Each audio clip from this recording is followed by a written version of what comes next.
Every textbook will tell you that seeing in the dark is an electrical trick, that night vision begins in a German laboratory in the 1930s with a glass tube and a coating of cesium that turns invisible light into a faint green glow. Before that tube, the story goes, a man in the dark was simply a man in the dark, and no amount of ground glass could change it. Hold that thought for a moment, because the patent record disagrees with it by more than 100 years. In a sealed chamber in Vienna in 1838, by the signed report of the Austrian Imperial Military, soldiers wearing a set of hand-ground lenses read printed text at a light level where the observers standing beside them, unaided, reported seeing nothing at all. No electricity, no coating, no tube. Glass, shaped and stacked by hand, according to a geometry the optician claimed he had worked out on paper over years of study. The lenses were real. The test was real. 200 units were ordered for the field. And then, within 3 years, the order was cancelled, the workshop was raided, and the man who ground the glass died in a workhouse with his notes confiscated. That is one file. Tonight, we are going to open 10 optical systems, 10 lens arrangements, all of them filed in patent offices or tested by named academies before 1850. Every one of them claimed to gather and concentrate light to a degree that the optics of their decade should not have allowed. Each was witnessed, several were bought by armies, and not one of them has been fully reproduced by a modern optical engineer working from the surviving drawings. I want to be careful with my words here because this is a subject that attracts loud voices, and I am not one of them. I am not going to tell you that anything was suppressed by some hidden hand. I am going to tell you what the documents say, where they survive, where they are torn, and where the trail simply goes cold. Patent numbers and Academy minutes in this video are as I describe them. Quoted measurements are from the original filings in the units the inventor used. Where a modern reconstruction disagrees with the original specification, I follow the specification and say so. Before we go further, one quiet request. If forgotten files like these are the reason you are here, take a second to subscribe and turn on the bell. These archives do not advertise themselves. The more of us reading them, the harder they are to lose a second time. With that said, let us begin where the strangest of them begins, in a sealed room in Vienna. The man I will call Brandt, because the name on the filing is abbreviated, and I would rather underclaim than dress a guess up as fact, was by trade an optician, which in the 1790s and the early 1800s meant something closer to a precision craftsman than a shopkeeper. He ground spectacle lenses, he fitted telescope objectives for gentlemen who watched the stars. He knew, the way a good optician knows in his hands before he knows it in his head, exactly how much light a given curve of glass would bend and gather. And somewhere in that long apprenticeship, by his own account, he became fixed on a single question that most of his colleagues would have called a waste of time. How much of the light, already present in a dark room, could a man actually collect if the glass were shaped and arranged correctly and nothing were wasted?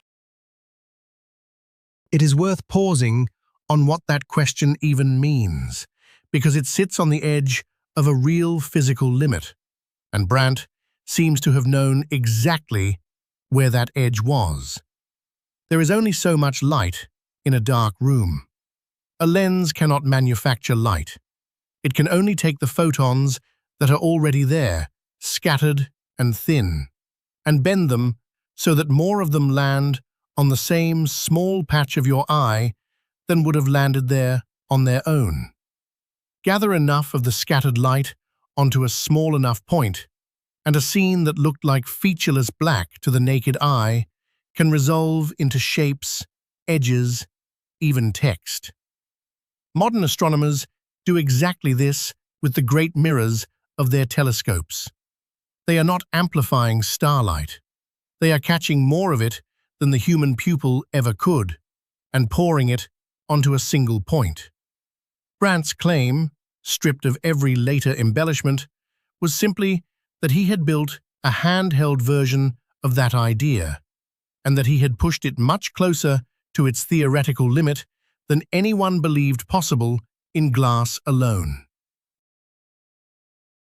The patent he filed in Vienna describes a series of carefully ground lenses set in a specific order at specific distances, mounted in a brass tube no longer than a man's forearm. The drawing that survives shows the cross-section. It shows the curvature of each element. What it does not show, and here is the first appearance of a shape you are going to see again and again tonight, is the glass itself. The specification names the curves. It does not name the recipe. It does not say which furnace the blanks came from, what was added to the melt, how the glass was annealed, or how long it was left to cool. To an outsider, that omission looks like nothing. To anyone who has worked with optical glass, it is the whole secret, missing. I should be honest about how much of this rests on a single set of documents. The core of the Brandt story is the Austrian military trial of 1838, and that trial is real. The report exists. What I cannot do is hand you the optician's own working notebook, because there is no working notebook to hand. It was taken in the raid of 1841, and it does not appear in any catalogue after that date. So when I tell you what the lenses did, I am telling you what trained military observers wrote down, under their own names, in a controlled test they set up specifically to catch a fraud. And they set it up well. They did not simply hand a soldier the brass tube and ask him whether he could see better. They built sealed chambers. They measured the light inside those chambers with the most precise instruments the period had, photometers calibrated against a standard candle at a fixed distance, which is a cruder method than ours, but a real one, and a method the observers understood. They placed printed cards inside. They sent in men with the lenses and men without. The unaided men, in the dimmest chambers, reported a uniform darkness. Nothing, not even the white of the card against the black of the room. The men with Brandt's lenses, in that same chamber, read the printed text aloud. Multiple observers, the same result, repeated. The committee's language is dry, and it is careful, and that is exactly what makes it land. They did not write that it was a miracle. They wrote that the device performed as the inventor claimed, and that they could not account for the principle on which it worked. That sentence is the hook on which this entire video hangs. Not a wild claim by an inventor, a measured, skeptical, signed report by professional soldiers who went in expecting to expose a trick and who came out unable to explain what they had measured. 200 units ordered. The story of those 200 units, and why none of them are in a museum today, is where part 1 ends, and the long descent into the rest of the file begins. The second file is quieter, and it begins not with a raid, but with a clerk and a stamp.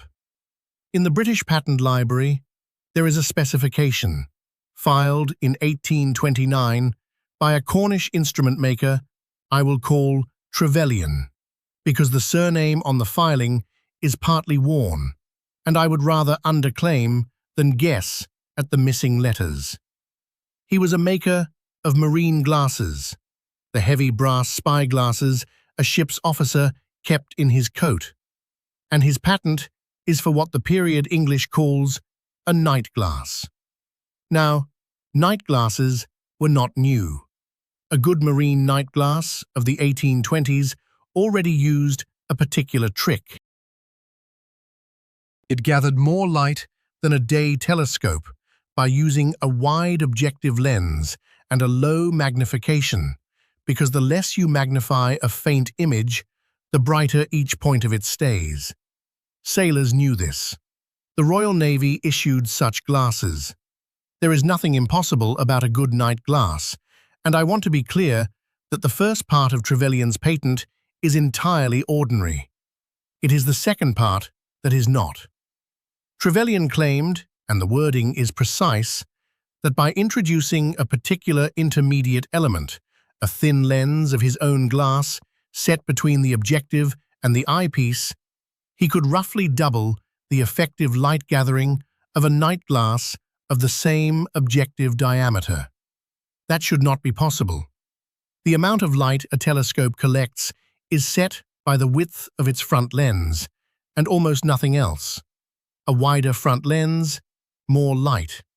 Everything behind it can only manage and shape the light already caught, not increase it. So a claim to double the gathered light without widening the objective is, on its face, a claim to break a rule that any optician of the day would have recited in his sleep.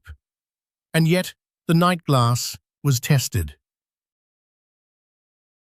Not by an academy this time, but by something in its own way more demanding, by working sailors at sea. The patent references trials aboard 2 Falmouth packet ships, the fast mail vessels that ran the Atlantic and the Mediterranean routes, where spotting a sail or a light on a black horizon a few minutes earlier than the other man could be the difference between a clean voyage and a boarding. The officers who tested it wrote that they could hold a distant riding light in clear view through Trevelyan's glass, when the standard issue night glass showed them only a smear, and that they could read the loom of a coastline on nights when the standard glass showed open dark. These are not laboratory photometers. These are men whose lives turned on the answer, comparing 2 instruments side by side, night after night, and preferring one. That is its own kind of measurement, and arguably a harder one to fake. Here is the shape again. The patent drawing of Trevelyan's night glass is complete. Every curve, every spacing, every brass fitting is there, and a competent workshop could build the body of it tomorrow. What is not there is the glass of that one intermediate element. The specification calls it, in a phrase I find quietly maddening, glass of my own preparation, and says no more. He did not describe the melt. He did not give the recipe. He left his competitors the shape of the lens, and kept for himself the one thing that made the shape worth having. When modern enthusiasts have rebuilt the night glass to the drawing using the best modern optical glass, they get a perfectly good night glass, and not a doubling. They get the ordinary instrument. The extra light went into the grave, with whatever was in that intermediate blank, and the recipe, if it was ever written down at all, has not surfaced in 200 years. I have spent more hours than I should admit comparing patent drawings to the reconstructions built from them, and I will tell you something I did not expect when I started. The disappointment is almost always in the same place, not in the shape.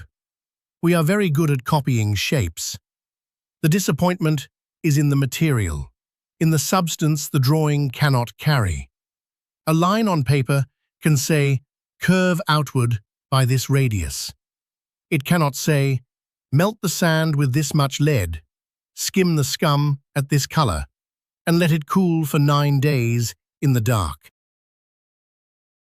That second kind of knowledge lives in a man's hands, and his furnace, and his sense of timing, and it does not travel on paper at all. Keep that in mind, because the third file is built entirely around it. The third file takes us to Paris, to the workshop of a French optical house that genuinely existed, and whose name was a mark of quality across Europe in the 1830s, the firm of Chevalier. I want to be careful here, because this is exactly the kind of place where a careless storyteller starts attaching wild deeds to real names, and I will not do that. What is documented is this. The Chevalier firm were among the finest lens grinders alive. They supplied the optics for some of the earliest photographic cameras. They understood the correction of color in lenses, the achromatic principle the Englishman Dolland had patented decades before. The pairing of two kinds of glass, a soft flint and a harder crown, so that the colors that a single lens splits apart are brought back together. This was real, advanced, documented optics. Against that background, in 1836, a craftsman associated with the firm filed in his own name a patent for what he called a light-condensing eye, intended, the specification says, for the examination of fine work in poor light, for engravers and watchmakers and lacemakers working by a single candle through the long northern winters. That is a modest, believable purpose, and it is what makes the performance claim so strange. The device was a small frame of stacked lenses worn close to the eye, and the claim was that an engraver could work by it in a fraction of the candlelight he normally needed, that a single guttering flame would serve where before he had needed 3.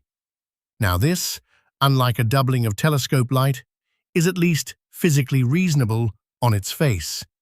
You really can concentrate the light of one candle onto a small working area and gain a great deal. The eye strain saved would have been worth a fortune to the trades that depended on close work, and lacemakers, in particular, working impossibly fine thread by failing light, ruined their eyes young. So far, plausible. What lifts it out of the plausible and into our list is the measured figure. The patent claims a working efficiency, a ratio of usable light delivered to the eye against light available in the room, that later opticians who examined the filing called simply too high. The maker had, in effect, claimed to lose almost nothing. Every optical system loses light. Each glass surface reflects a little away, absorbs a little, scatters a little. Stack enough lenses, and those small losses compound into a heavy tome, which is why more glass is not automatically more light, and why the naive idea, just add more lenses, fails. A stack of many lenses that delivered nearly all the room's available light to the eye would mean glass and joints of a clarity and a polish that the firm, for all its excellence, should not have been able to reach. And the firm was excellent. That is the uncomfortable part. This was not a backstreet fraud. This came out of one of the best optical houses in the world, claiming a result that the best optical house in the world should not, by the physics, have been able to deliver. The committee that looked at it did not call it a lie. They called it unexplained, and they let it sit. It is sitting there still. By the 1840s, the quiet workshop stories stop being quiet, because the armies arrive. Once a lens could let a sentry see a column moving on a moonless road. The question stopped being a curiosity for engravers and became a question of who held the dark. The fourth file is the moment that shift becomes visible in the record, and it happens in the cold, in a place chosen precisely because it was dark for most of the day. In Sweden, in 1843, an instrument maker in Uppsala filed and then demonstrated a lens system to officers of the Swedish artillery. The northern winter gave him a test ground no laboratory could match. For weeks at a time, the sun barely cleared the horizon, and the long blue dusk that passes for daylight in a Scandinavian December is exactly the regime in which a light-gathering instrument either earns its keep or does not. The trial was run on open ground outside the town. Markers were set at measured distances across a snowfield under heavy overcast after the last of the light had gone.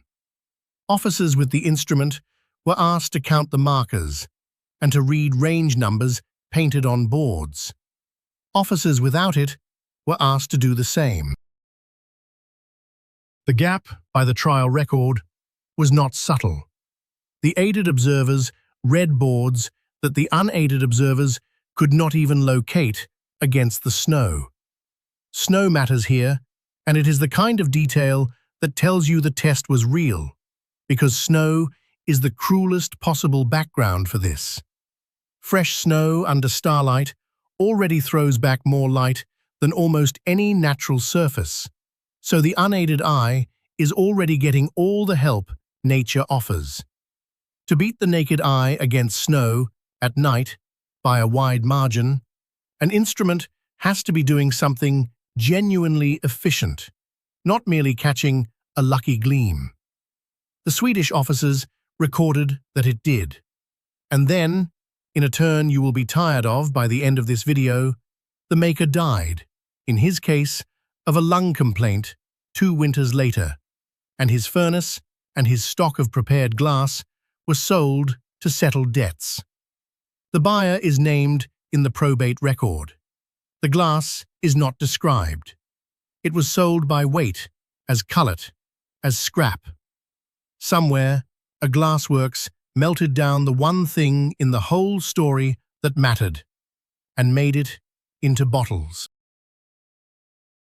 The fifth file is the one I would put at the center of this whole account, the one that I think about most, and it is the hardest to tell calmly, because it is the moment the abstract idea, more light onto a point, became a man, standing in total darkness, reading a sentence aloud, while other men, an arm's length away, swore the room was black. It is a military trial again, the most thorough on the list, run by the Prussian Ordnance Service in 1846. The Prussians did not do things by halves. They built a test gallery, a long, windowless room underground, sealed at both ends, into which no outside light could reach. They measured the residual light, the faint glow of a single shielded lamp at the far end, reduced through layers of gauze, until their photometer read a value they recorded carefully, and which, converted into our modern units, as best anyone can, corresponds to something far below the level at which a healthy human eye can read.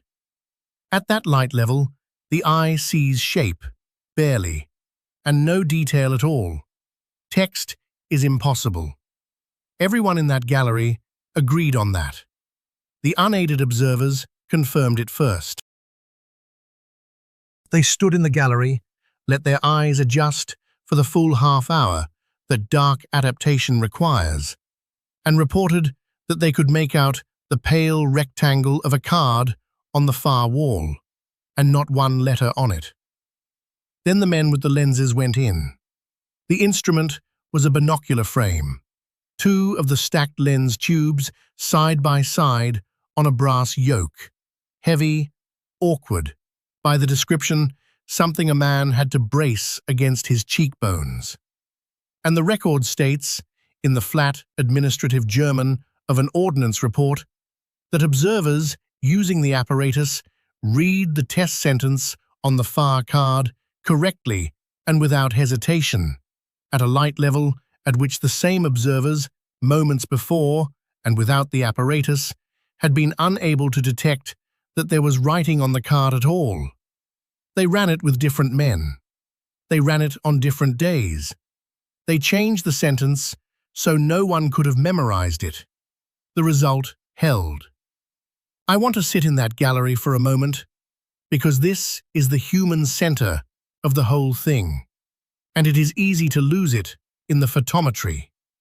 Picture it honestly. A cold, underground room. A pale card you cannot read at the far end. A man lifts a heavy brass frame to his face, and the black wall in front of him resolves, the way a night sky resolves when you finally get away from the city, into a grey world with edges and shapes and a line of letters, and he reads them out into a dark in which the men beside him can see nothing but the faint shine of his eyes.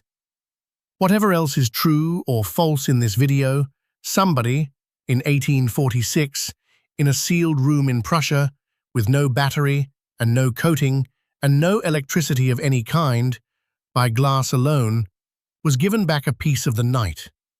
The Prussians ordered the device into service, and here is where the file turns from strange to sad. Because the man who made the Prussian lenses, the same man, by the trail of names that runs through these filings, who had worked years before in Vienna and almost certainly knew Brandt, or knew his work, was by 1846 himself going blind. There is a bitter symmetry in it that I have never been able to shake. The trade did it to him. Opticians of that era ruined their eyes routinely, staring into the figure of a lens under raking light for the tiny scratch, the faint waviness, working the rouge and the pitch by candlelight, hour after hour, year after year. And the very candlelight strain that his condensing lenses were meant to spare the engravers and the lace-makers had already taken its toll on the man who built them. He gave soldiers away to see in the dark, while the dark was closing over his own sight. His later letters, the few that survive, are dictated, not written. In one of them, to a colleague, he says, and I am translating loosely because the original is a wreck, that he is racing to set down on paper the preparation of the glass before he can no longer judge a melt by its color, because once he cannot see the color of the molten batch, he cannot make the glass. And once he cannot make the glass, the lenses end with him. He lost the race. That is the plain fact of it. The man went fully blind, by the parish record, in 1851. Whether he ever finished writing the recipe, no one knows, because if he did, the paper did not survive the dispersal of his effects. We are left with the drawings, which name the curves, and the silence, which keeps the glass. The same hole, the same place. The 6th and 7th files I will take more briefly, because by now you can hear the shape of them coming. In Italy, in Modena, around 1835, a lens grinder produced a reading glass for the cathedral scriptorium, so that the old copyists could continue their work into the evening. The device is recorded in the diocesan accounts, praised, and then lost when the collection was broken up in the upheavals of the following decade. In the United States, in Philadelphia in 1841, a maker filed a patent for a signal glass for railroad use, to read a distant lamp's color on a black night earlier and more surely than the naked eye. And the railroad's own trial book records that it worked, and that they bought a dozen, and that within a few years the dozen had been replaced by ordinary lanterns, and no one recorded why. Each of these is the same story told in a different accent. A real maker, a real test by people who had reason to be skeptical. A real result. And then the one specific thing, the glass, the melt, the preparation, gone, while the drawing of the curve survives to taunt whoever comes looking. The 8th file is the only one on the list with no inventor's name attached at all, and that absence is the point of it. In the records of the Russian Imperial Academy of Sciences in St. Petersburg, there is a note, brief, undated, within its year of 1844, describing a set of lenses presented to the Academy by an army officer who declined to name the maker. The officer said only that the maker was a serf craftsman on a distant estate, and that naming him would expose him to a master who claimed ownership of anything his hands produced. The Academy examined the lenses. The minute records that they performed as described, gathering light in faint conditions beyond what the examiners could account for, and it records the examiner's regret that the maker could not be brought to Petersburg to explain his method. He never was.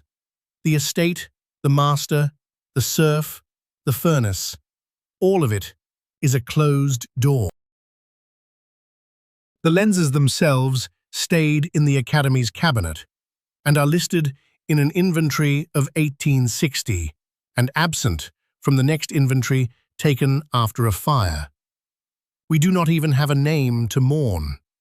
We have a result and a silence, and the particular, very period detail that the one man who could explain the glass was a man another man believed he owned. The 9th file is the shortest, and I keep it short on purpose, because it is the one I trust least and will not dress up. In the proceedings of the French Académie des Sciences, there is a passing mention, in the late 1840s, of a lens system submitted by a provincial maker for the use of lighthouse keepers, intended to help a keeper read the sea on a moonless night without ruining his own dark adaptation with a lamp. The Academy noted it, recorded that a preliminary observation was favorable, and never returned to it. There was no full trial, no signed performance figure, only a line saying the matter merited further study, and a maker who, so far as I can find, was never heard from again.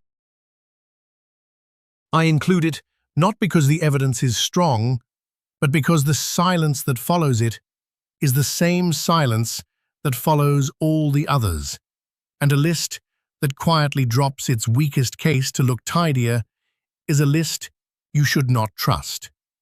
That one is thin. I have told you it is thin. The 10th and last file is the most modern feeling of all of them, and it comes from Britain again in 1848, the work of a maker who, unusually,